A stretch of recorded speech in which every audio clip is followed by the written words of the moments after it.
High viewers, welcome to PP spicy kitchen. আজ আমি নিয়ে এসেছি বকফুলের বড়ার রেসিপি।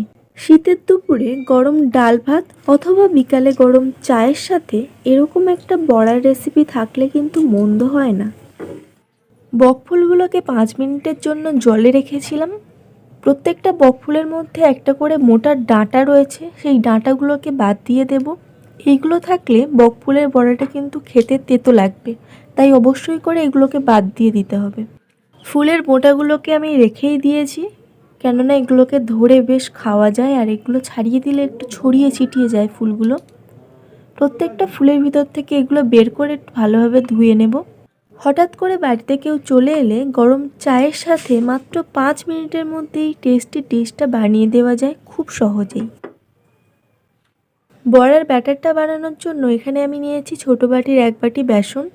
1 বাটি বেসনের মধ্যে দিয়ে দেব 2 চামচ চালের গুঁড়ো, দিয়ে দেব সামান্য একটু কালো জিরে, অল্প একটু হলুদ, ঝাল হওয়ার জন্য লঙ্কার গুঁড়ো, দেব অল্প একটু ভাজা জিরে গুঁড়ো, সামান্য একটু চাট মশলা আর স্বাদ মতো লবণ।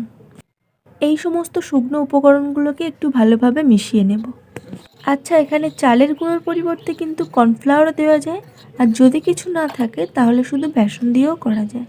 এবার অল্প অল্প জল দিয়ে ব্যাটারটা তৈরি করে নেব।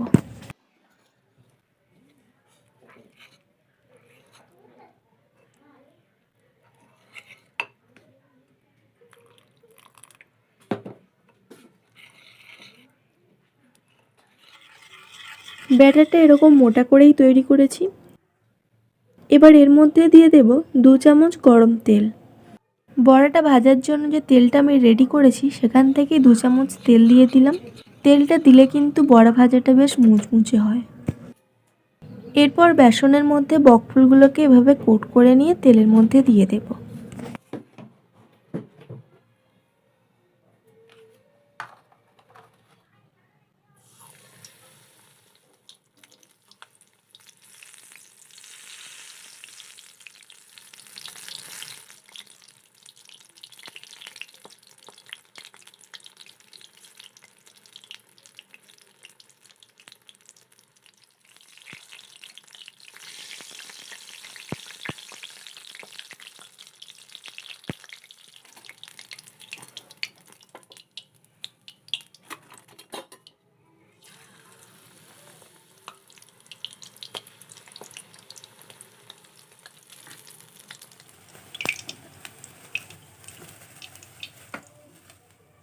রেসিপিটা কেমন লাগলো কমেন্টে জানাবেন।